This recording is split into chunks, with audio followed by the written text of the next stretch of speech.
अच्छा जी, आज हमने सिर्फ 2 नाम ही करने हैं जो इस चैप्टर में आते हैं। एक तो है आइंस्टाइन का और दूसरा है फ्रॉइड का। और ये दोनों नाम अब तो हमारे लिए भी अहम है, लेकिन अहले यूरोप या मगरब जैसे हम कहते हैं उनके लिए बहुत ज़्यादा इम्पोर्टेंट हैं। तो थोड़ा सा बस मैं इंट्रोडक्शन आपको इनका कराती, बाकी उसके बाद तो आपने वहाँ से ही करना है।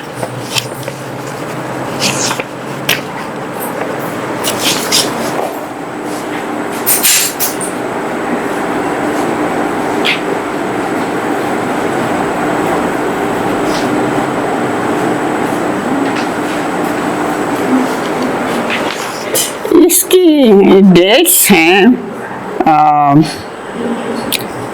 मार्च 14th 1877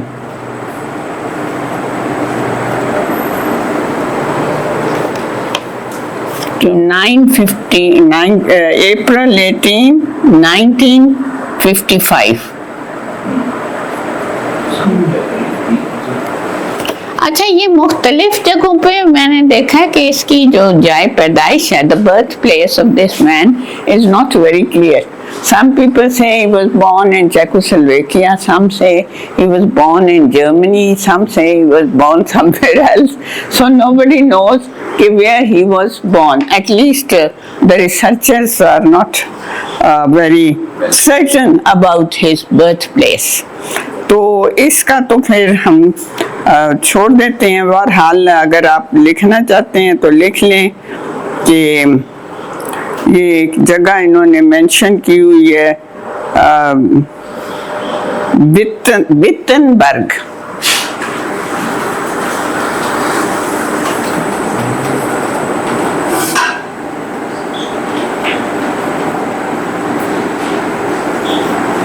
अब पता नहीं वित्तन का क्या मतलब होता है जर्मन में, लेकिन बर्ग का मतलब होता है शहर।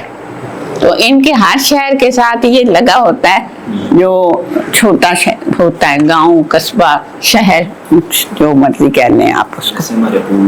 हाँ, हमारे भी पूर्व एक जमाने में लगता था, अब तो नहीं, वो ईरानियों का असर था, अब इतना नहीं लगता।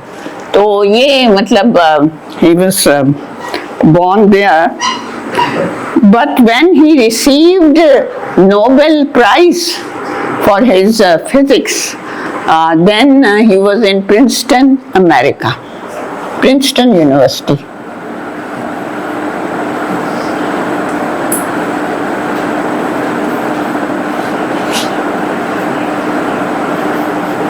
ये मैं यूनी लिखती हूँ जिसका मतलब है university. He was one of the children of a family. It was a big family. लेकिन he was there and he was not very bright in his childhood. वो सारे कहते थे इसने कुछ नहीं बनना। जैसे होता है ना भाई, हम भी बाल बच्चों को कहते रहते हैं भाई इसके तो कोई आसार नहीं है कुछ बनने के, क्योंकि वो बचपन में कोई ब्राइट नहीं लगते हमें इतना। तो we are not very sure कि what is going to happen to them in future. लेकिन ये कि he was later on went to school and he was very good in for example in certain mathematics, for example, he was good, but in other subjects he was not good. Then later on let me tell you that he was a Jewish family. It was a Jewish family. ये तो आपको पता ही होगा, Jews ही हैं सारे। Unfortunately, that's why Europe का कबाड़ा करके छोड़ दिया उन्होंने, जैसे ज़ेलेंस्की ने अपने मुल्क का कबाड़ा कर दिया। अब नेटो में होना ज़रूरी नहीं, लेकिन वो बस उसने लगा दिया सबको, सब उसके पीछे लगे हुए। तो इसी तरह ये जो ज्यूज हैं, इनका यूरोप में अमल दखल इसलिए है कि as long as their family stayed in Middle East they were ordinary people, but when they migrated to Europe and their second or third generation was born in Europe, then brightness came into them. I don't know what is the reason. At least I think that one of the reason is that these people in the beginning used to live in ghettos. Ghettos जो हैं वो इनके अपने गांव होते थे, जैसे China town है ना, हर शहर में होता है, यहाँ तो नहीं है। अमेरिका के हर शहर में मसलन एक चाइना टाउन भी है, और वो चाइनीज आपस में रहते हैं, आपस में मिलते हैं, आपस में शादियां करते हैं। तो इस तरह इनका, they were very strict in religion in the beginning. This man was not, of course, but still the family was very strict in following the Jewish religion. And a Jewish man used to visit their family when they migrated to Munich. Then he used to visit them and he was in touch with the boy. उसको नहीं लगता था कि भाई ये कुछ नहीं बनेगा, ये बनेगा, ये मतलब उसका ये एटीट्यूड नहीं था। तो he was very kind and he used to discuss many things with him and he introduced him to philosophy. So he has also studied philosophy because of that man's influence. और इसीलिए इसके philosophical views भी हैं जो कि अमूमन साइंसदानों के नहीं होते। साइंसदान जो हैं वो अमूमन they are very matter of fact people, और वो कहते हैं जी we are following the science and that is good enough in itself. जैसे कई लोग यहाँ भी हैं लेकिन वो तो इन डिनायल मोड है ना, तो ये बंदा तो डिनायल मोड में नहीं था। He was very strict due in the beginning and then under his influence he studied philosophy, he became much wider in his outlook, और वो उसके बाद ये हुआ आहिस्ता आहिस्ता कि उसने इन मौज़ूआत पे जो कि कॉमन हैं बिटवीन फिजिक्स एंड फिलॉसफी उनके बारे में सोचना शुरू किया। और वो कौन से मौजू हो सकते हैं जी? स्पेस एंड टाइम तो है, और भी बड़ी चीजें हैं ना। खुदा के बारे में? हाँ, खुदा के बारे में, और जी ओरिजिन। हाँ नहीं, इसके बारे में तो इसने कोई खास नहीं किया हुआ, लेकिन ये है कि there are many common topics between science of physics and philosophy. This is something which we also note when we discuss certain topics in philosophy, that perhaps the physics people know better these problems than us. लेकिन ये आदमी जो है ये was under the influence of another man. He studied philosophy and he also started thinking about certain topics, and then he was not against religion. That's another point about him, that he was not against religion. He thinks that religion can be in harmony with science. But that concept of religion जो इसने develop किया वो बिल्कुल और था, जो हमारे concept से बिल्कुल और है, जो कि ज्यूइश कॉन्सेप्ट से भी डिफरेंट है। But he developed it after thinking originally on his own right कि भाई ये इस तरह हो सकता है। तो इसने ये एक तो ये डिनाई करता है लाइफ आफ्टर डेथ को। He does not believe in life after death.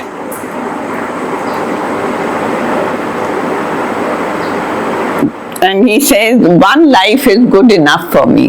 There is no need to have another life.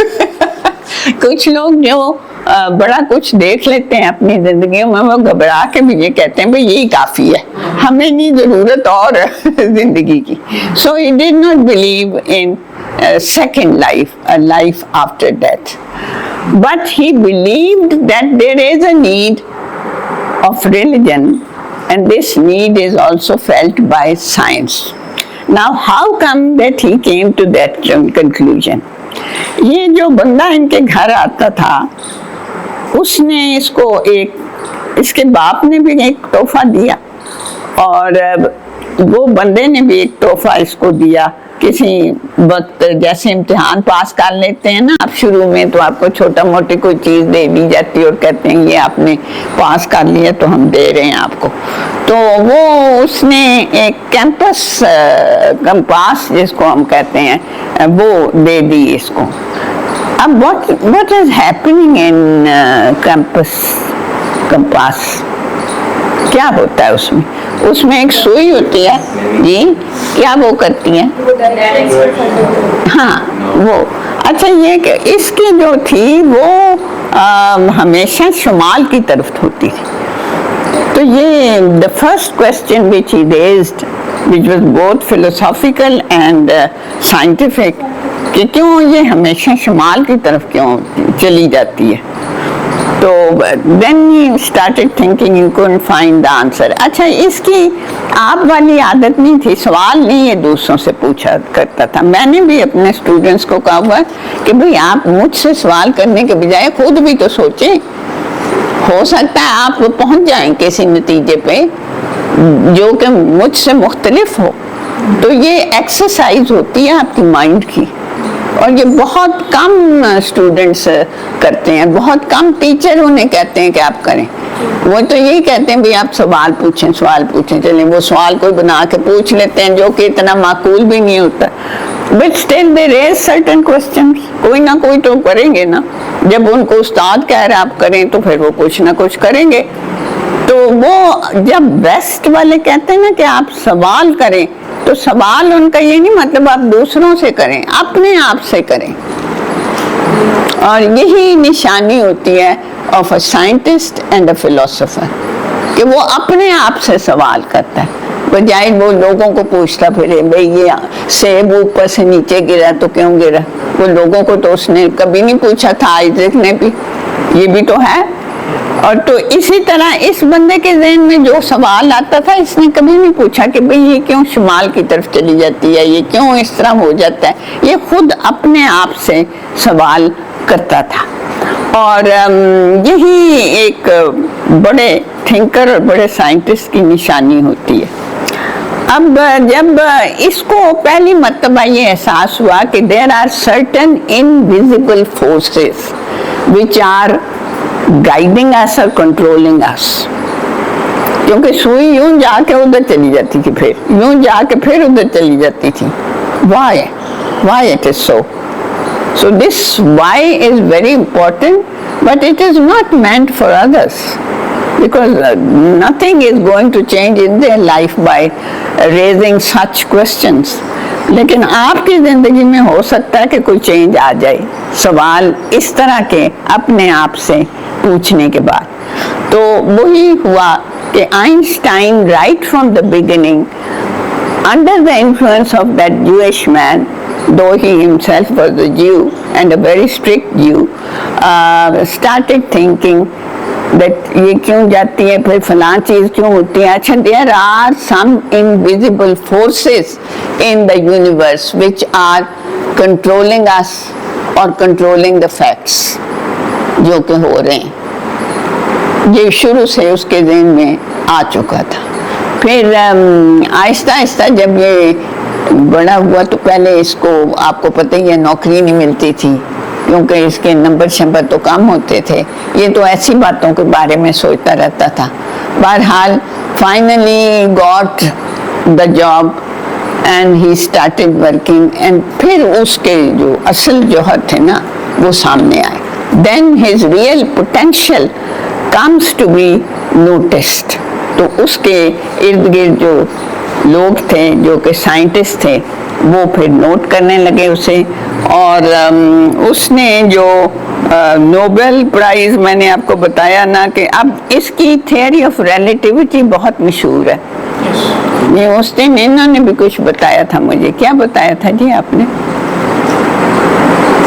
नहीं पता? हाँ आपने एक वो जब नहीं, इजाफियत तो तर्जुमा ही है ना, है क्या?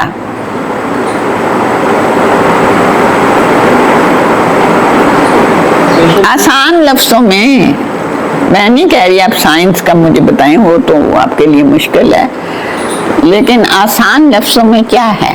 आप किसके स्टूडेंट हैं जी? जी साइकोलॉजी। अच्छा, फिर उसमें तो नहीं है ये बातें।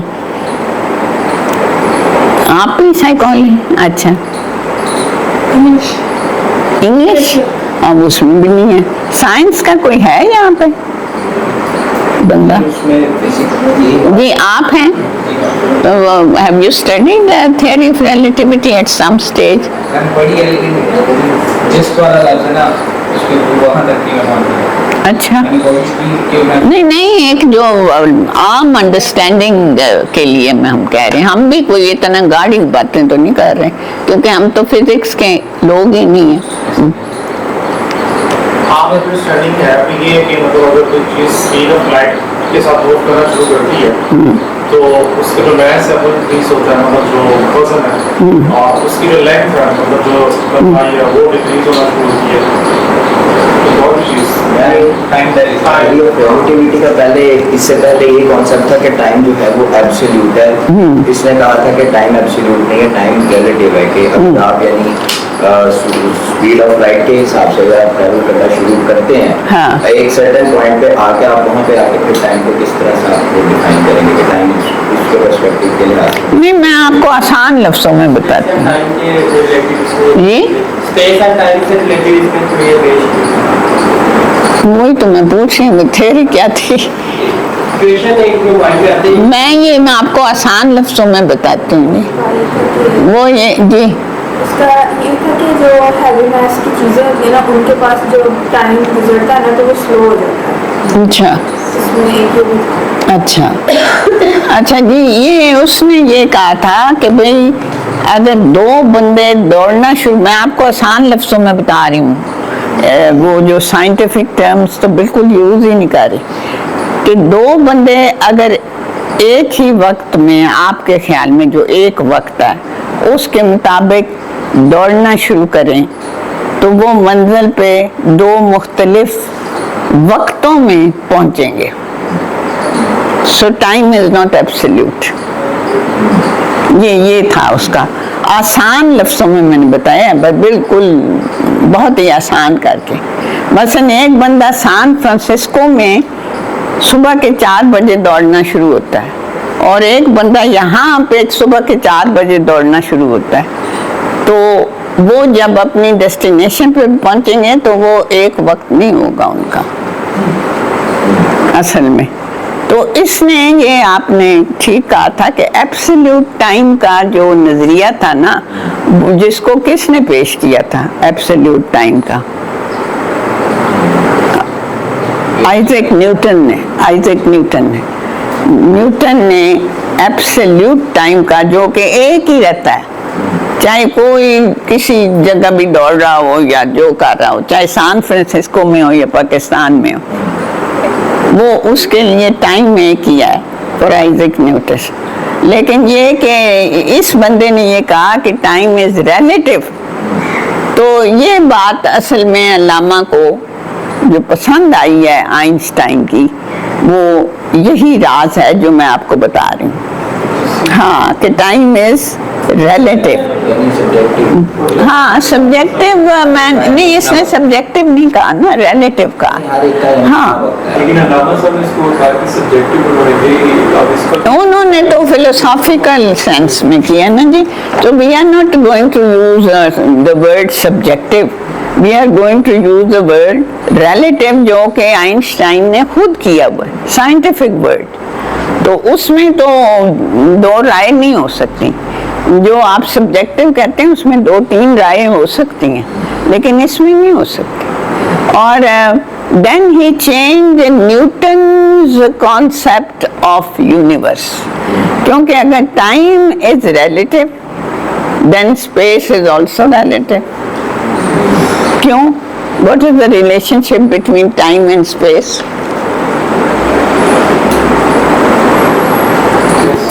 हाँ जी, अगर if time is relative, then space is also relative. Movement है वो भी फिर उस लिहाज से अगर आप टाइम में अपने टाइम में अगर कोई ऑब्जेक्ट है वो मूव कर रही है कभी, जो वो फासला करेगी वो फिर उसका अपना फासला होगा। हाँ। और अगली ऑब्जेक्ट का अपना फासला होगा, जैसे उसका अपना टाइम है, फिर उसको स्पेस जितना वो अचीव करेगा वो भी तो रिलेटिव ही होगा ना। और हाँ, जितना वो कवर कर लेगा, अचीव नहीं करना, कवर कर लेगा, उतना वो भी मतलब रिलेटिव होगा। So he has shattered Newton's concept of a static universe। ये इसको मतलब जो मिला है, वो एक इनाम भी मिला, नोबेल प्राइज। वो जी इससे पहले किसने इसका रिजेक्ट किया था न्यूटन का? आइंस्टाइन से पहले न्यूटन नहीं, साइंसदान किसी ने नहीं किया था, फर्स्ट था आइंस्टाइन जिसने ये उसने कर दिया था, because he said that universe is like a machine and it works like a machine. Mechanical. So mechanical concept of universe was presented by Isaac Newton। हाँ जी, तो वो ये सदियों तक रहती हैं चीज़ें, फिर जाके कहीं टूटती हैं जी। वैसे तो आपको बड़ा लगेगा कि भाई हर बंदे ने कुछ ना कुछ ऐसी बात कही है कि जो बता रही है यही सच्चाई, जो कि बाद में आइंस्टाइन ने अपने साइंटिफिक तरीके से बताई। और फिर ये है कि he was the first man to give us the experimental proof of the existence of atoms।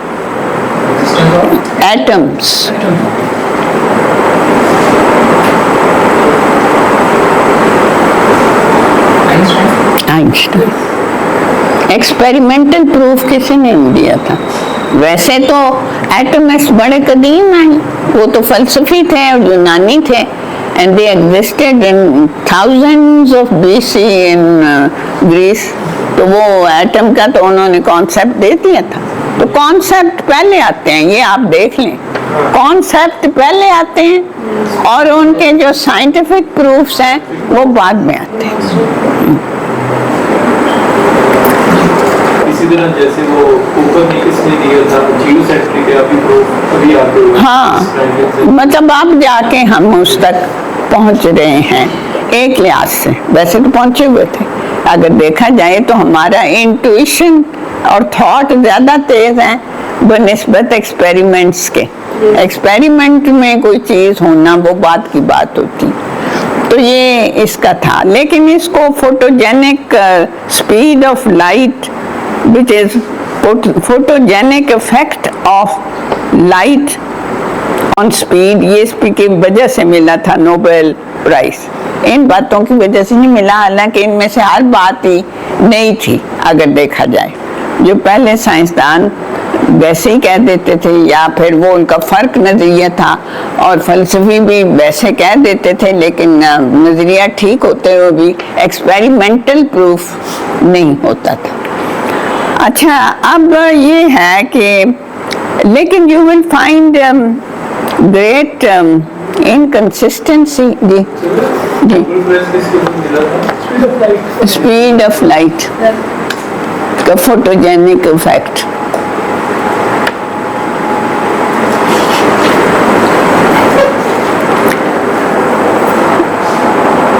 अच्छा जी, ये इसके बाद मैं आपको ये बताऊं कि दो he was a pacifist.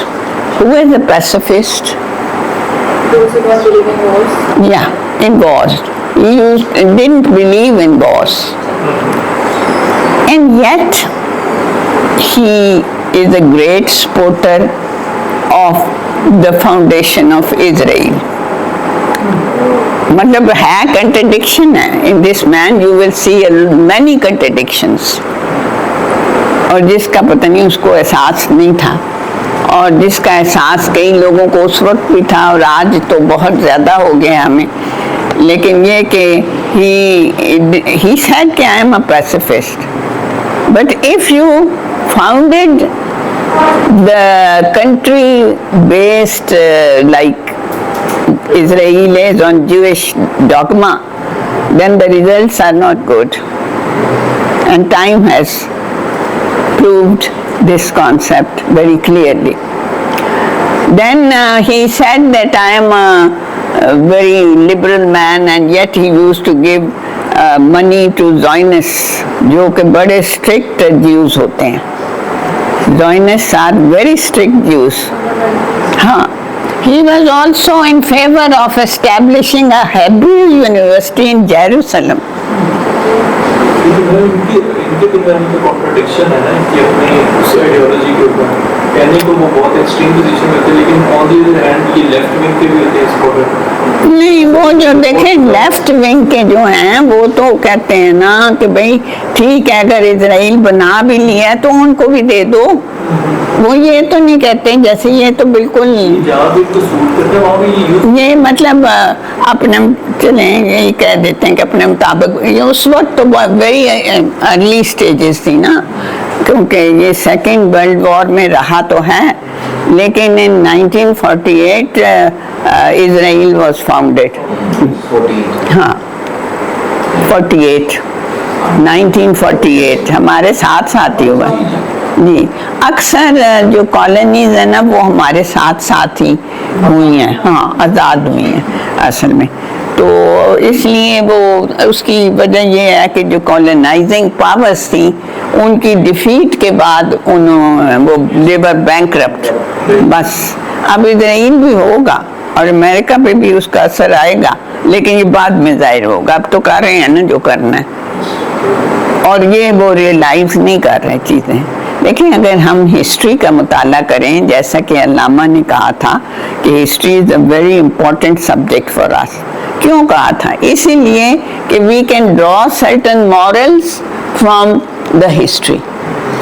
But then who is moral? ये एक और क्वेश्चन है कि भाई हर वक्त जब आदमी ठीक हालत में होता है तो उसको कोई मोरालिटी नहीं याद होती, जब वो किसी खराब हालत में जाता है उसे अचानक मोरालिटी याद आ जाती।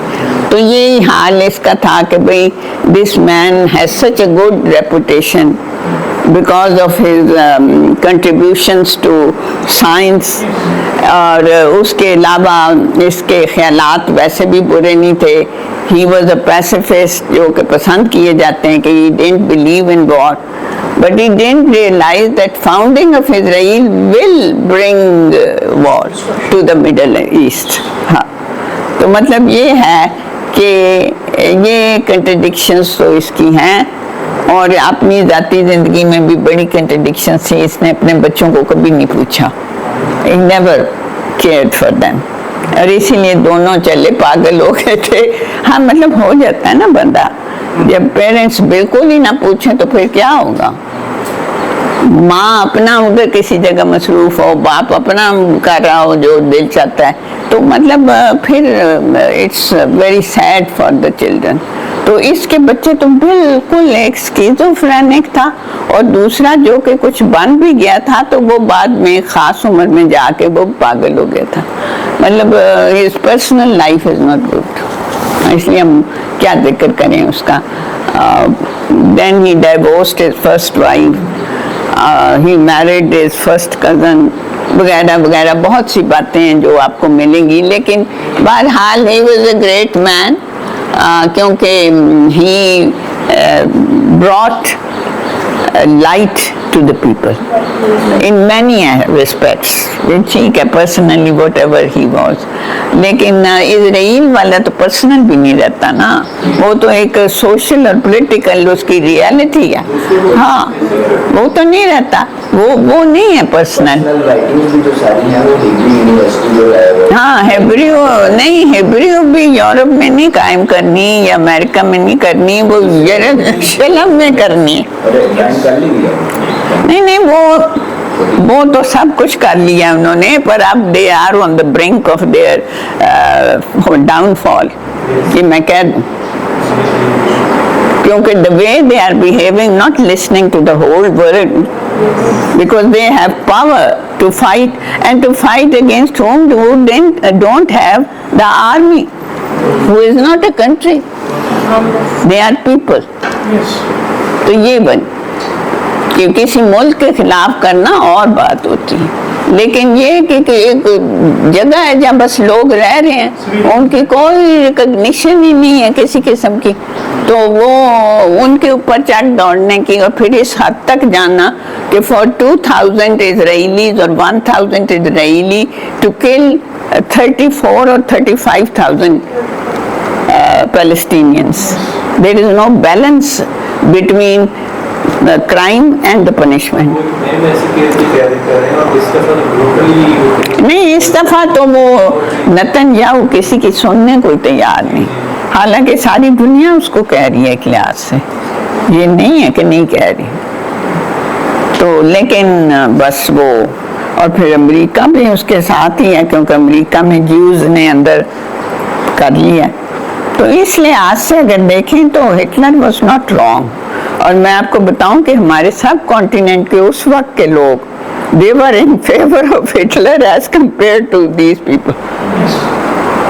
ये कहते हैं they faced like very huge chaos in Germany, and then they migrated to Palestine, all the Jews. उनको वहाँ पे जगह दी गई और फिर वो वहाँ पे सेटल्ड हो गए और अब उन्होंने उसी को कब्जा किया। नहीं, असल में तो जो यूरोप में ज्यूज है ना जी, ये उनका कमाल है, उनका नहीं है जो कि अरब मुल्कों में ज्यूज रहते थे या फलस्तीन में रहते थे। they did nothing। अगर आप इसके बारे में ज़्यादा मालूमात हासिल करना चाहते हैं तो एक टर्किश ड्रामा टीवी पे चल रहा है, अब्दुल हमीद, तो वो देखा करें, फिर आपको पता चलेगा कि इनकी तो एक मुल्क में रेशा दवानियों का ये हाल था, से जाए कि पता नहीं और मुल्कों में क्या कुछ कर दिया। ये देवर यूरोपियन यूथ। इस ड्रामे में भी जो चीज़ मैंने नोट की है कि all of them are European youth, और उसमें एक फैमिली बड़ी मशहूर है, रॉथस्चाइल्ड। पहले इनको जब सेपरेट रखा जाता था, इनके गले में रेड शील्ड होती थी ताकि इनको आइडेंटिफाई किया जाए ये जूइश पीपल है। रेड को इन्होंने रॉथस्चाइल्ड बना के फिर वो फैमिली बनाई जो कि फिर बैंकिंग से नहीं, वो बनाई क्या जी, वो ये इनकी सारे यूरोप में फैमिलियां हैं जो कि बैंक्स को कंट्रोल करती पहले हैं। ये यूरोप के खास एरिया में ही महदूद थे, इनको वहाँ से निकलने नहीं दिया। नहीं, रॉथस्चाइल्ड ने बड़ा, मैं आपको बताऊं, रॉथस्चाइल्ड का जो ग्रेट ग्रेट ग्रैंडफादर था, he did the planning right from the beginning. उसके 7 बेटे थे और उसने 7 बेटों को जब वो बड़े हो गए और काम सीख के हैं तो मुख्तलिफ मुल्कों में भेज दिया था, यूरोप के भेजा था, ये आप याद रखें। और ये इम्पोर्टेंट ये पॉइंट है कि they are European Jews who are doing all these things. वहाँ के ज्यू तो बस वो वैसे ही था जैसे अरब होते हैं, वो तो यमन का हो या इराक का हो, या जैसे हमें कॉन्फ्रेंस में एक मिला था ज्यू, और वो बड़ा कहता था, बड़ा उसने शक्ल बनाई हुई थी और वो कहता था blood blood I C everywhere blood. हम कहें कहाँ ब्लड है भाई, हम तो किसी और कॉन्फ्रेंस में आए हुए हैं। लेकिन ये कि वो इस तरह पोर्ट्रे करता था, no I was in Iraq and I saw blood, one day we were worshipping and then the terrorists came and they killed our fathers and everybody was killed. I saw all this। मैंने कहा देखें वो हमें नहीं पता क्या हुआ है, लेकिन वैसे इधर कोई ब्लड नहीं। The conference was in Sri Lanka which has no connection with Israel or with Middle East। वो कनेक्शन ही कोई नहीं है। लेकिन ये है कि मतलब आप इनकी वो मेंटालिटी देख लें। तो एक मेरे साथ और खातून थी, वो भी मतलब कराची से थी, तो मैं लाहौर से थी, तो वो मुझे घड़ी बात ये कहती थी, मैं नहीं वैसे कहती थी, लेकिन वो कहती थी ये बड़ा मक्कार आदमी, इसकी बातों में ना आना। मैंने कहा भाई मैं कौन सा आ रही हूँ, वो करता है मैं सुन लेती हूँ। जूस होते हैं क्लेवर बहुत ज्यादा। अब मतलब दे यार, पुरानी बात में नजर फरमाती है जो एक्चुअली हाँ बिल्कुल, लेकिन मकान होता है। हाँ तो मतलब मुसलमानों के साथ भी किया ना इन्होंने, ये तो है। तो मतलब ये है कि वो खातून मुझे घड़ी बाद मुतनब्बे करती रहती थी कि नहीं मैंने तो वैसे ही सुन लेती थी, पर वो कर रहा था मैं सुन लेती थी। बस मैं फिर उसको याद कराती थी कि ये श्रीलंका है, इनका कोई कनेक्शन नहीं है आपके ब्लड के सीन से और उस तरह। ये तो किसी अरब मुल्क में जाके गए तो बात भी कुछ है, लेकिन यहाँ पे बैठ के वो इस तरह करता था तो मैं बड़ी हैरान होती थी कि ये, लेकिन उस खातून को ये था कि बड़ा मकार, beware of him। मैंने कहा भाई मैं कौन सा मुल्क की मैं रूलर हूँ कि मैं beware of this man। मतलब फिर वहाँ तो कुछ होता है ना, जब आपके रूलर्स में आ जाएं ये लोग, then something will happen to you, otherwise not। तो मैं तो ऐसे ही एक बंदा हूँ यहाँ का, ऑर्डिनरी सिटीजन ऑफ पाकिस्तान, तो मेरे साथ क्या मतलब, ठीक है करता है तो करने में, मैं तो सुन लेती हूँ बस हर किसी की बात। जैसे यहाँ पे भी एक आया था, वो बज़ाहिर तो रोमन कैथोलिक था, वो वहाँ की यूनिवर्सिटी से ही यहाँ पे आया था पाकिस्तान में। तो एक फंक्शन में किसी ने मेरा उससे तारुफ कराया, तो उसने मुझे कहा कि अच्छा आप literary, you are a literary figure. मैंने कहा हाँ मैं हूँ तो सही। कहता है कि मैं आपसे मिलना चाहता हूँ। मैंने कहा अच्छा आ जाना मेरे घर। तो मैंने उसको टाइम दे दिया। तो वो जब आया तो उसने, वो उर्दू बहुत अच्छी बोलता था, ये मैं आपको बताऊं, उसने बातें सारी उर्दू में मुझसे की और उसने बताया कि मैं रोमन कैथोलिक हूँ। तो मैंने कहा वो आप फिर किस तरह इधर आ गए हैं, मतलब रिसर्च के लिए? वो कहता मैं रिसर्च के लिए आया हूँ। अच्छा चलें फिर करें आप, तो फिर को तो फिर किस पे रिसर्च है? वो कहता हूँ उम्मत के कॉन्सेप्ट पे। उम्मत, हाँ उम्मा, उम्मा। तो मैंने कहा तो वो तो फिर आपको मौलवियों से मिलना चाहिए। कहता है कि नहीं नहीं मैंने उर्दू भी सीखी हुई है और मैंने इस तरह फलां लोगों के तर्जुमे किए मैं। अच्छा वो उसने बातों बातों में कहा कि आपने मुझसे नहीं पूछा कि मेरी बीवी कौन।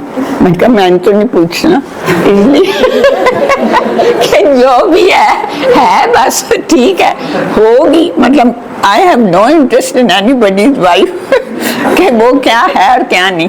तो वो कहने लगा कि नहीं, यहाँ पे लोग जब मुझसे पूछते हैं कि तुम क्या हो, तो मैं कहता हूँ मैं रोमन कैथोलिक हूँ। तो वो कहते हैं कि अच्छा, तो मैंने वैसे कहता हूँ कि मुझे ये कॉन्सेप्ट ऑफ उम्मा बहुत पसंद है जो मुसलमानों के यहाँ है। तो मैंने कहा तो बड़ी अच्छी बात है फिर। तो कहता है कि बाद दफ़ा मैं कहता हूँ मैं मुसलमान हो जाऊँ।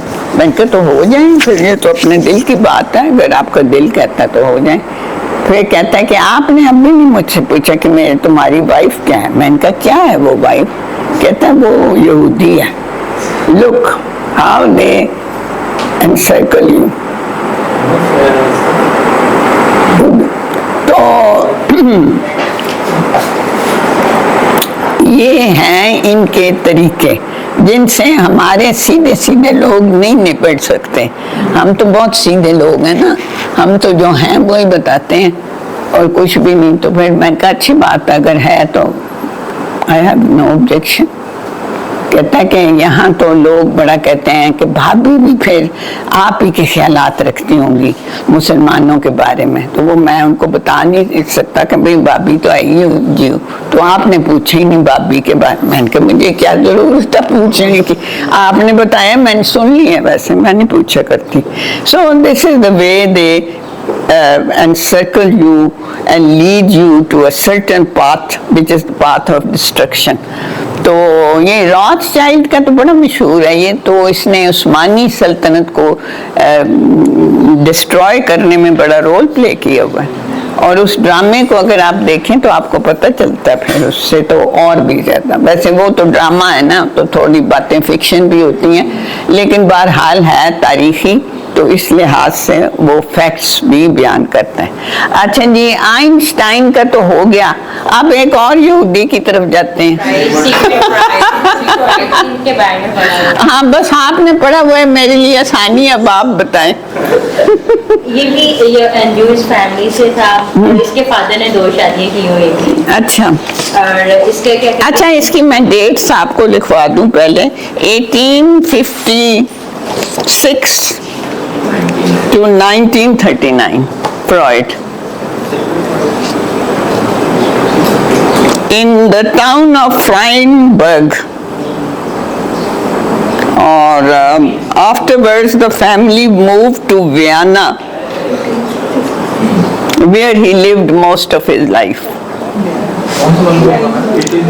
वियना जो ऑस्ट्रेलिया में है, इस वक्त ऑस्ट्रेलिया में है, वैसे तो पहले तो जी। अच्छा डेट्स पहले कहूँ, dates are 1856 to 1939।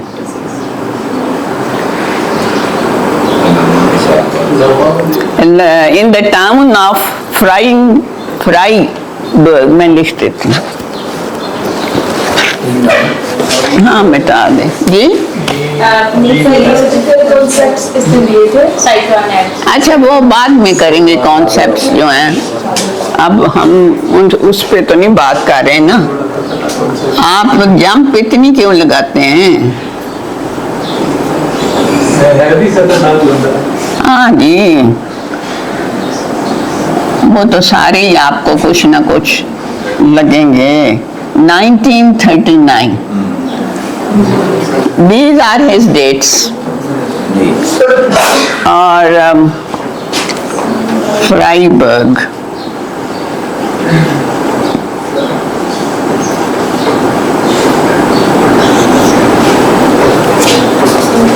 then his family moved to Vienna।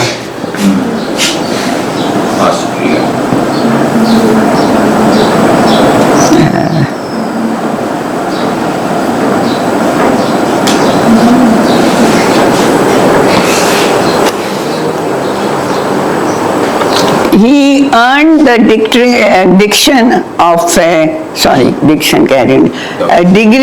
of a medical doctor and practiced most of his life in Vienna।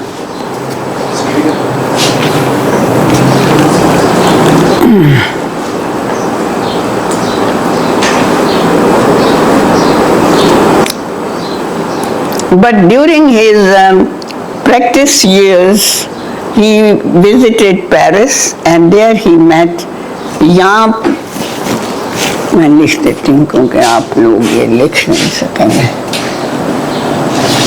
This is called in French यहाँ, इसको जीन ना पढ़े।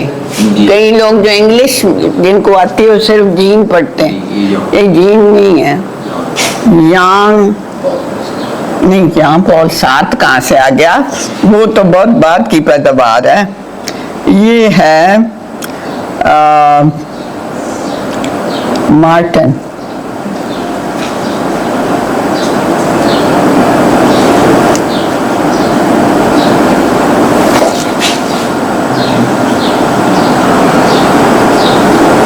चारकोट।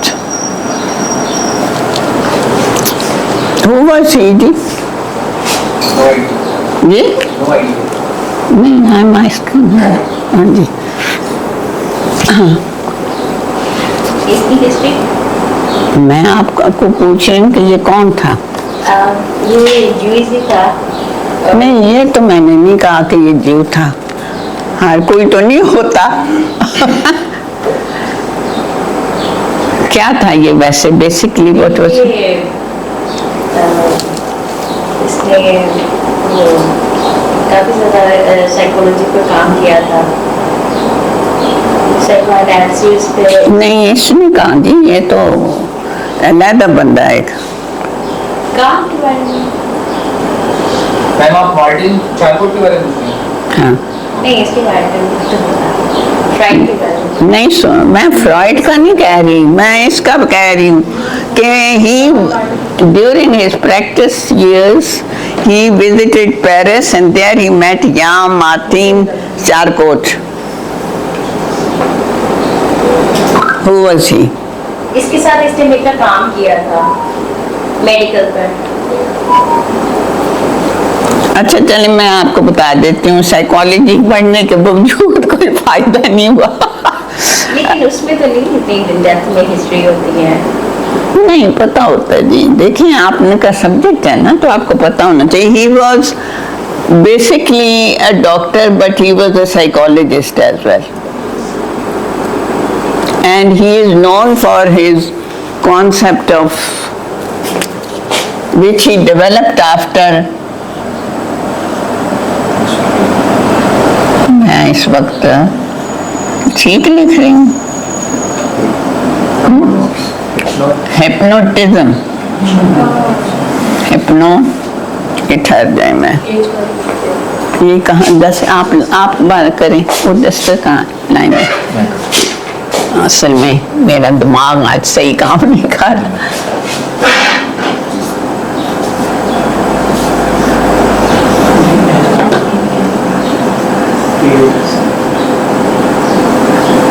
हिप्नोटिज्म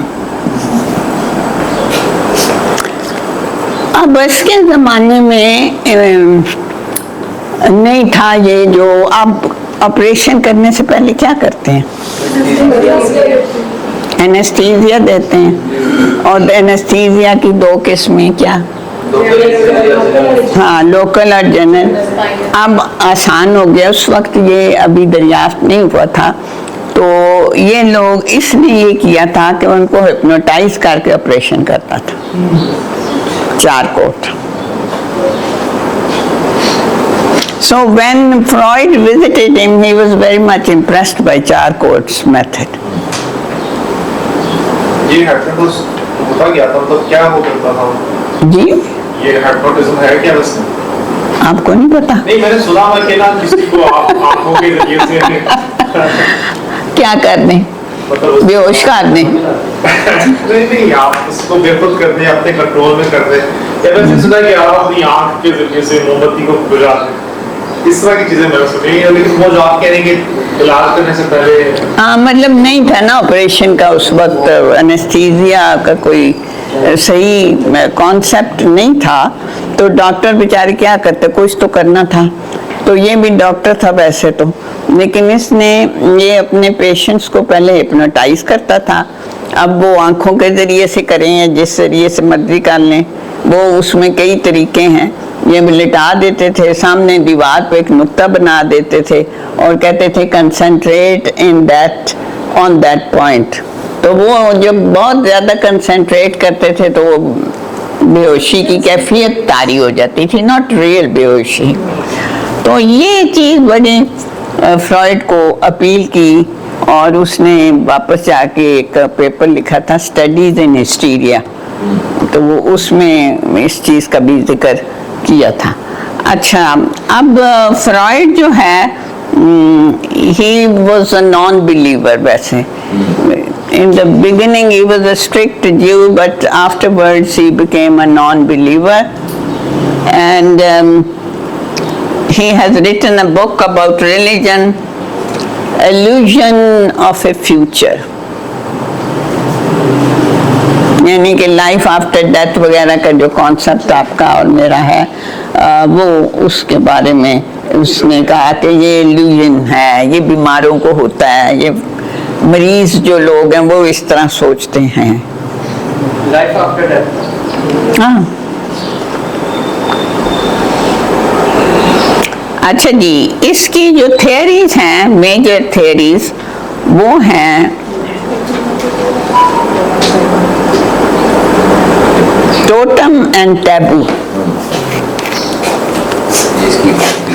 वो डस्टर से ये कर लेंगे।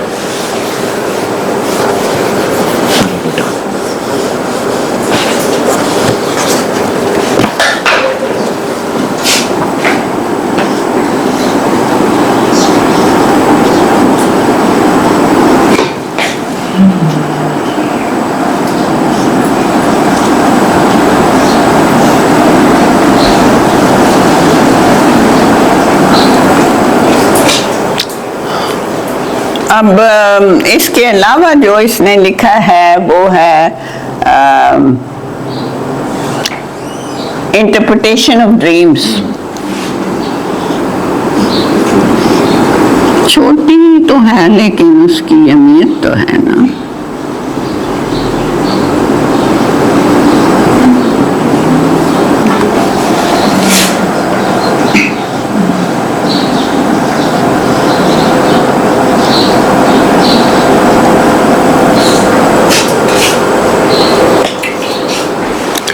And then personality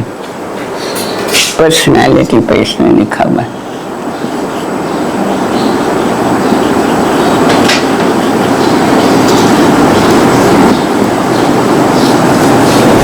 और ये है structure of the human personality. क्या है जी वो? पर्सनैलिटी में इसने 3 दिए थे, id, ego, super ego। हाँ, इसने कहा कि there are 3 parts of the human personality. Firstly क्या है? id, and secondly ego, and thirdly super ego. तो इट जो है, इट रिप्रेजेंट्स आवर इंस्टिंक्ट्स। हाँ, the irrational part of human soul, जिसको ग्रीक्स ने कहा था। वो पहले से वाकिफ थे जी। इड इड इड इड मैं लिखती हूँ।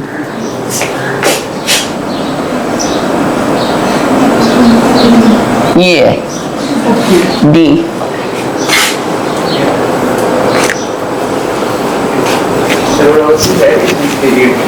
जी,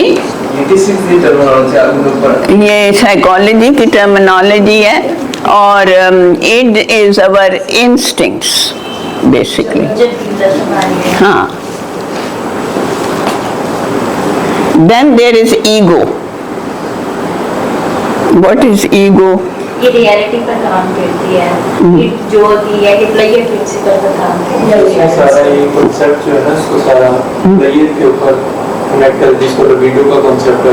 हाँ, वो तो फिर मतलब इसके बाद, डेट के बाद जो ईगो, मैं ये इन्होंने सही कहा कि प्रिंसिपल ऑफ रियलिटी है, कि रियलिटी क्या है। हम सबको पता होता है कि भाई ये चीज़ें तो फैक्ट्स हैं, ये चीज़ें इमेजिनेशन है, ये हम जानते हैं। और फिर सुपर ईगो। सुपर ईगो क्या है? सुपर ईगो ये डिवाइन प्रिंसिपल पर काम करती है, मोरालिटी। हाँ, डिवाइन को तो वो मानते ही नहीं ना जी, he is a non believer. मैंने कहा ना, पहले तो स्ट्रिक्ट जीव था, लेकिन मुद्दत से उसने छोड़ दिया था जी। मोरालिटी के ऊपर उसको, हाँ, मोरालिटी, एथिक्स, कॉन्शियंस, जिसको हम कहते हैं, ज़मीर की आवाज़, ये भी हर किसी की तो नहीं होती। पता नहीं इसने क्यों स्ट्रक्चर में डाला हुआ। इसराइल की कहाँ है, मुझे बताएं, इतना झूठ बोलते हैं। बंदा हैरान हो जाता है उनकी बातें सुन के, कि हम तो हाँ अनसाइंटिफिक है दिस इज जी। जो पिछले दिनों किसी इसराइल में पता नहीं किसी सदर को बयान आया था कि हम पीस मेकर हैं। पीस मेकर, हाँ, वो ऐसे ही होते हैं। वो ऐसे ही होते हैं। जब सबको मार के कब्जा कर लेंगे तो कहेंगे हमने देखे ना पीस कर दिया। कोई इक्का दुक्का रह जाएगा, वो डर के घर से ही नहीं निकलेगा। उधर तो घर भी खैर खत्म हो गए हैं, वो तो पता नहीं समुद्र में छलांग लगाएगा जी।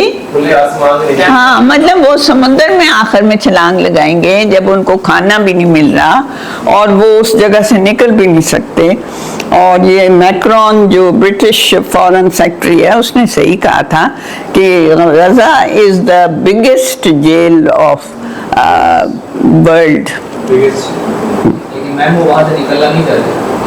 नहीं, मतलब देखें, निकलना तो चाहते हैं, नहीं वो लेकिन यहाँ से लोग क्या निकलना चाहते हैं? यहाँ से भी नहीं निकलना चाहते हैं, लेकिन मजबूरी में चले भी जाते हैं। हमारे पाकिस्तानी नहीं कहीं गए वो इधर उधर, इंडियंस तो बेशुमार हैं, शुरू से वो हैं। जैसे वो कह रहे हैं निकलना नहीं चाहते, तो जिस इंसान की जमीन में जिसका घर है उसको वो मरना पसंद करे, वो क्यों छोड़ेगा? वो कहेगा ये तो मेरा अपना घर है। नहीं, वो उनके रिश्तेदार मुख्तलिफ मुल्कों में होते हैं। मैं आपको बताऊं, ये जैसे पाकिस्तानी है ना, कि अगर 2-3 घराने इधर हैं तो 2-3 घराने बाहर के मुल्कों में होते हैं। ये इसलिए हमें पता चलता है कि ये CNN और अल जज़ीरा और BBC देखें तो उस पे जो पैलेस्टीनियंस दूसरे मुल्कों में हैं, मतलब मगरब के मुल्कों में हैं, they come and they express their views on the issue. तो जिससे पता चलता है कि वो कनाडा में भी हैं, वो अमेरिका में भी हैं, वो ब्रिटेन में भी हैं, वो फ्रांस में भी हैं, वो जर्मनी में भी हैं, हर जगह हैं। तो इसी तरह वो अरब मुल्कों में भी हैं। हर अरब मुल्क के अंदर एक पैलेस्टीनियन कम्युनिटी मौजूद है। मसलन जॉर्डन आधा है ही पैलेस्टीनियंस का, क्योंकि वो तो जुड़ा हुआ है। और अब भी उनको मुसीबत पड़ी हुई है गवर्नमेंट को कि ये बंद करें मुजाहिरे। वो पुलिस का इस्तेमाल कर रहे हैं, इसलिए नहीं कि इसराइल के हामी है कोई, लेकिन ये कि उनको अपने मुल्क का पड़ जाता है ना कि डिस्टेबलाइज ना हो, ये चीज़ होती है। तो एनी हाउ ये जो हम देखें किधर से किधर पहुंच गए, सुपर ईगो से we have come to the issue of Gaza. But Gaza is a very good example of certain trends of humanity. तो सुपर ईगो हर किसी में नहीं होता, ये अनसाइंटिफिक इसका कॉन्सेप्ट है, ये किसी किसी में होता है तो है, वैसे बेसिक स्ट्रक्चर में नहीं है हमारे, ये इसने गलत लिखा हुआ है। ये तनकीद इसके हर व्यू की बहुत ज्यादा है, ये आपने सही कहा। Most of his views are considered unscientific nowadays, but they had great influence on the thought of the West. ये मुझे इसलिए बताना है कि आज जो भी वेस्ट है वो इसके कॉन्सेप्ट्स की वजह से उसका बड़ा हद तक उसकी चीजें वही हैं जो इसने कही थी, सिवाय मोरालिटी की। Morality is not a must, लेकिन इसने जो कहा था कि basic instinct of man is sex, it is unscientific because he studied only 5 women of Guyana who were suffering from hysteria. तो क्या हम इतने छोटे सैंपल से इतना बड़ा conclusion about the whole humanity draw कर सकते हैं? नहीं कर सकते। तो इसलिए this is what he has done. इसके पीछे इसकी जो है ना चाइल्डहुड भी जो, हाँ वो हो सकता है, वो तो इसने ये वाला कॉन्सेप्ट निकाला। हाँ ठीक है, वो भी हो सकता है, लेकिन हम तो आज इस वक्त कर रहे हैं ना कि साइंटिफिकली इट्स नॉट ट्रू कि भाई एक बंदा क्या फुटबॉल के बारे में ड्रीम ही नहीं कर सकता। इंटरप्रिटेशन ऑफ ड्रीम में भी यही चक्कर है। हाँ वो सेक्स को लिया है कि नहीं जी वो जो फुटबॉल है वो फलां की बीवी है, तो ये जो है बंदा ये देख रहा है कि मैंने वो बीवी हासिल करनी, पता नहीं किस तरह वो जब फुटबॉल पकड़ता है, मतलब he was not very objective in his observations. But this is the point which the West has taken from Freud. हाँ नहीं वेस्ट देखिए यहाँ तो कॉन्सेप्ट तो नहीं है ना, हमारा स्टैंडर्ड और है। ये तो अब अल्लामा कोई देख लें, उन्हें पसंद तो थी पढ़ी लिखी औरतें, लेकिन उन्होंने कहा कि मैं अपनी माँ की पसंद की शादी करूँगा क्योंकि रहना तो उसने मेरी माँ के साथ है। तो ये मतलब हमारा मॉडल अभी तक है नहीं, अब बन जाए तो मैं कह नहीं सकती। अब मीडिया आ गया ना, मीडिया जो है वो अपना रोल प्ले कर रहा है और मीडिया का रोल ही नेगेटिव है, तो हम क्या करें। ये जो कॉन्सेप्ट है इंसान को जानवर बनाने में बहुत, हाँ ये नहीं कि हाँ वो बल्कि इस हद तक चले गए हैं। पहले तो वो कहते हैं ना पसंद की शादी, अब तो पसंद का भी कोई मतलब नहीं है। और जो लोग यहाँ उनको फॉलो कर रहे हैं ना वो भी कुछ हैं, और वो एक दिन शादी होती है बड़ी धूमधाम से, इतने पैसे लगा के, अगले दिन पता चलता है जी खत्म हो गई है, चलो गुड बाय। हाँ मतलब वही कॉन्सेप्ट आ गया, वो जो थी ना तबीयत में कि एडजस्टमेंट करनी है आपने हालात के साथ, वो खत्म हो गया। तो अल्लामा के ज़माने में तो थी, तो वो माँ की मर्जी से उन्होंने की। फिर ये कि ही कंट्रोल्ड हिमसेल्फ, ये नहीं नॉट लाइक इमरान खान के भाई मैं लीडर बन गया जो मर्जी कर लूँ, ये नहीं किया उन्होंने। When he was the leader he controlled himself because there are certain actions which are against the image of a leader. तो इसलिए ये हमारे कॉन्सेप्ट्स अभी तक कोशिश तो यही है कि फर्क ही रहे, लेकिन बहरहाल one never knows कि भाई what is going to happen in future, क्योंकि यंगर जनरेशन उतनी ज़्यादा स्ट्रिक्ट नहीं रही इन चीज़ों के बारे में। Anyhow, ये इंटरप्रिटेशन ऑफ ड्रीम्स भी अनसाइंटिफिक कॉन्सेप्ट है। अच्छा जी, इसके साथ ही हमने वो ख़त्म कर लिए हैं जो नाम अल्लामा जिनका जिक्र करते थे। आपने अगर सारी चीज़ें लिखी हुई हैं, जो लोग रेगुलर रहे हैं उनके पास सारी होंगी, जो नहीं रहे वो यूट्यूब पे चले जाएं। तो ये मेरा लेक्चर है ना जी पूरा, जो मतलब हम बातें करते हैं। अच्छा, तो वो वहाँ से देख लें। और अब मैं आपको, व्हाट्स द टाइम? 1:40 हो गए। अच्छा, मैं आपको छोटी सी एक समरी लिखवाती हूँ पहले चैप्टर की, और मैं अगर अगले हफ्ते छुट्टी भी कर लूँ तो आप खुद भी पढ़ें और देखें कि आपको अब इस सारी मदद के साथ जो मैंने आपको मुहैया की है, कहाँ तक आप उस चैप्टर को समझ सकते हैं। क्योंकि वैसे तो लोग कहते हैं कि बहुत मुश्किल है जी, बहुत मुश्किल है, लेकिन अब मैंने आपको मुख्तलिफ तरीक़ों से सपोर्ट दी है कि आप उसको समझ सकें। अच्छा, अब ये जो है उस चैप्टर का नाम तो आपको पता है, नॉलेज एंड रिलीजियस एक्सपीरियंस है। इसमें 3 टॉपिक्स डिस्कस हुए हैं। First is relation between thought and intuition.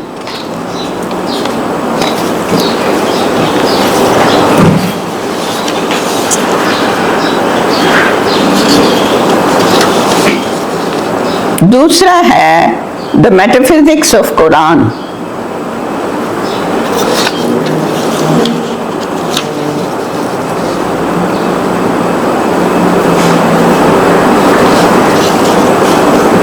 और तीसरा है the characteristics of mystic experience.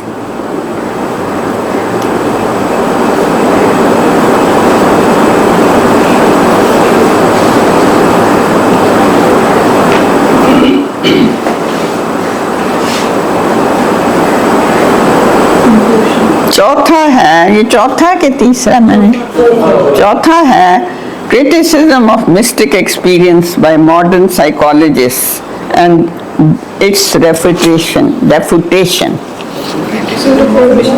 Ji, criticism of mystic experience and its refutation।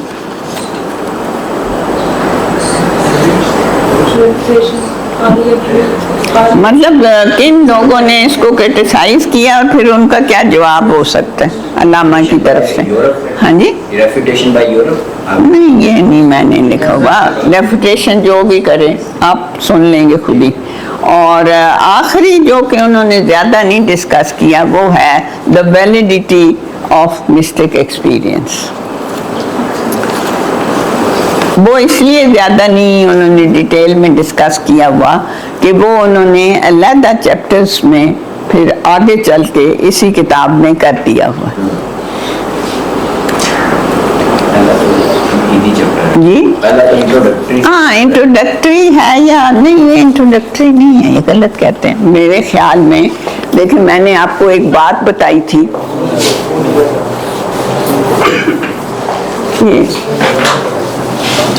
हाँ, एक बात बताई थी आपको कि every philosopher has a method, and as you know, Allama Iqbal has studied philosophy, and then he thought, then his thought is philosophical, वो कोई और चीज़ नहीं है।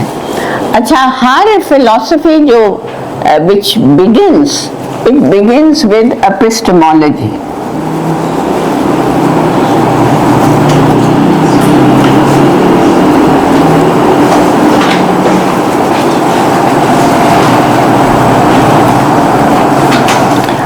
Epistemology, I have told you in the beginning. Is there anyone here who you were here? Yeah. Knowledge about that. नजरिया इल्म, ठीक है, theory of knowledge।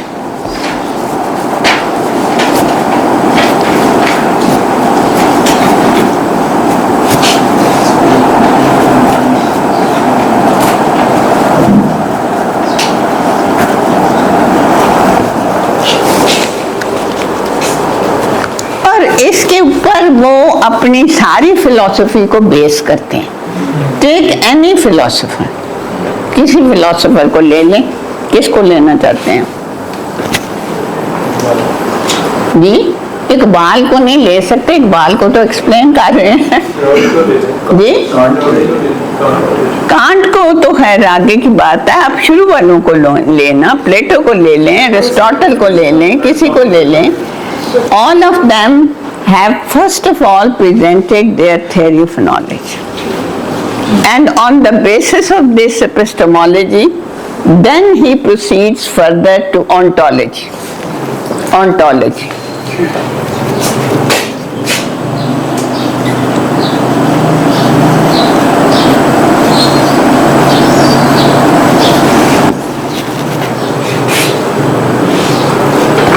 What is ontology? जो है यहाँ थे शुरू से वो बताएं, दूसरे तो फिर नए आ जाते हैं, उनको पता ही नहीं होता। ये वजह है ना कि आपके क्लास में अगर तसलसल नहीं तो आपको कई चीजें समझ ही नहीं आती। Everything that exists is based on ideas.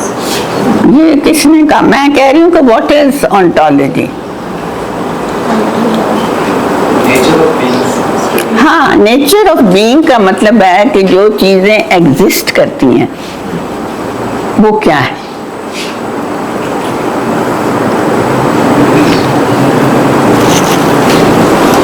और ये जो थ्योरी है ontology की, ये एपिस्टेमोलॉजी पे बेस करती।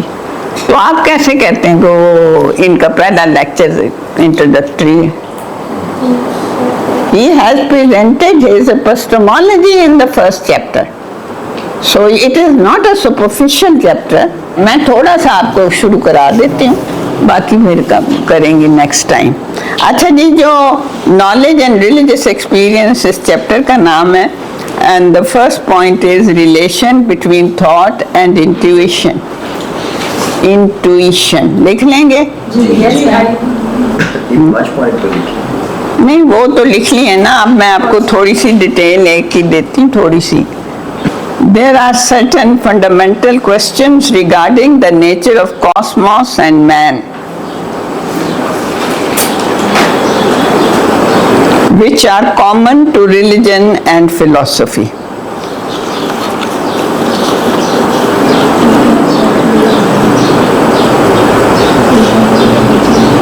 लिख लिया?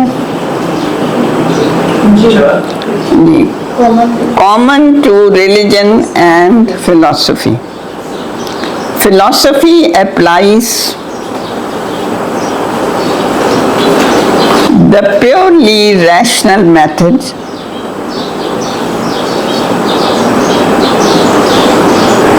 as opposed to religion.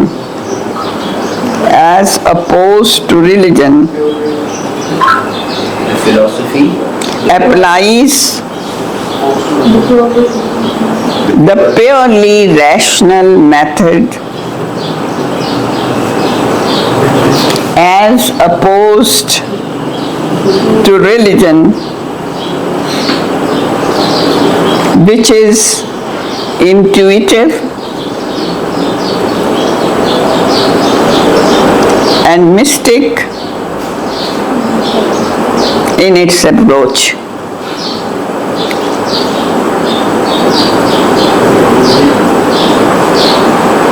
But we must not think that thought or reason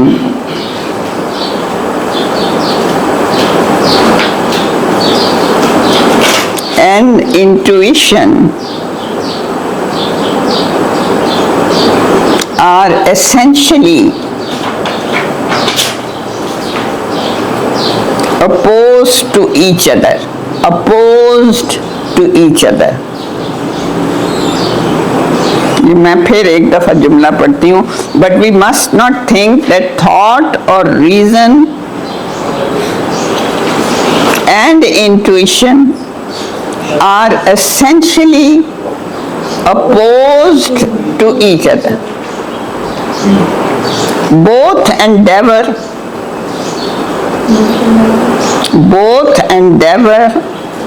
to perceive the same reality. To perceive the same reality.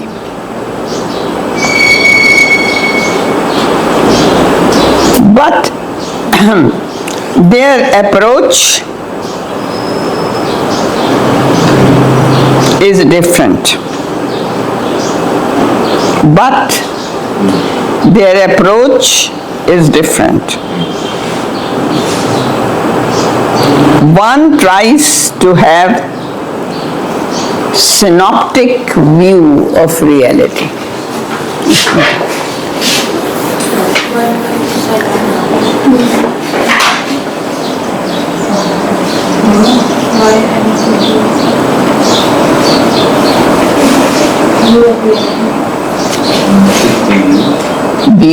Review of reality.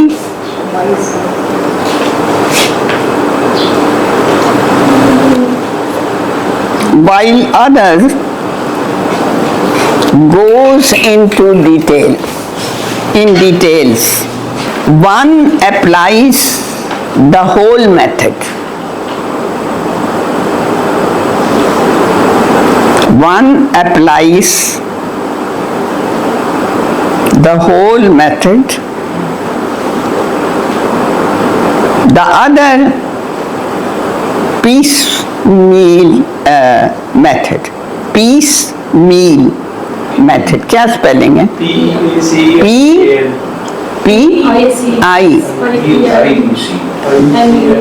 Piecemeal method. Ghazali, for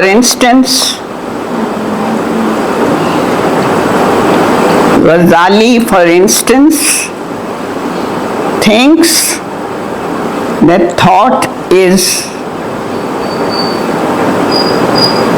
indecisive and finite. Finite लिख लेंगे या लिखूं?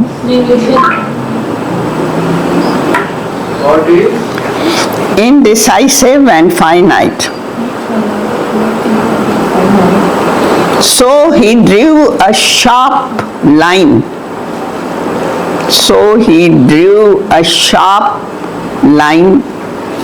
Between thought and intuition. So he drew a sharp line between thought and intuition. He could not perceive the fact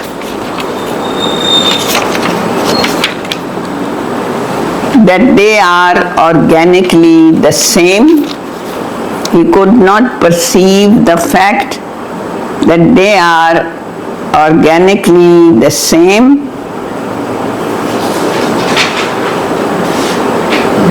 The thought must stimulate finitude. The thought must stimulate finitude because of its association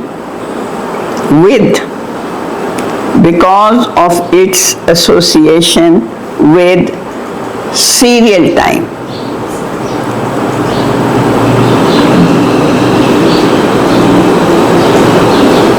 However, in its deeper movement, it is capable,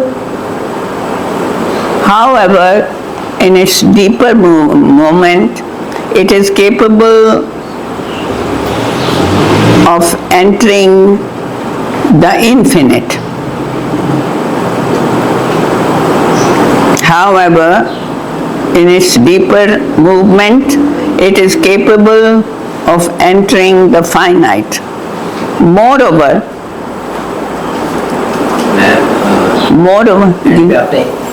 finite बोलेंगे infinite नहीं infinite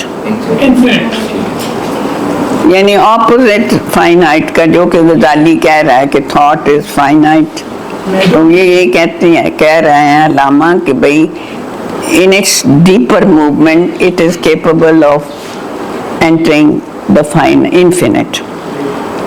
अच्छा, moreover, it is only with the help of finite concepts.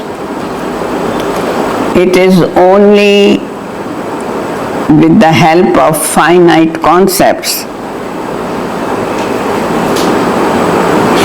that the concept of infinite can be revealed to us.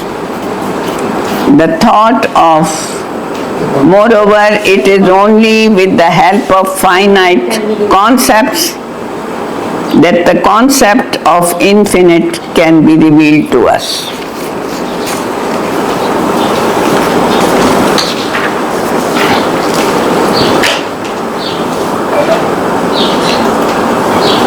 This is a very small, tiny thought summary of the first topic discussed by Allama in the first chapter of Reconstruction. तो ये मैंने आपको एक very very tiny thought मैंने कहा है, summary दी है पहले चैप्टर के पहले टॉपिक की जो वो डिस्कस करते हैं, और आप ये पढ़ने की कोशिश ज़रूर करें इस दौरान। ओके जी।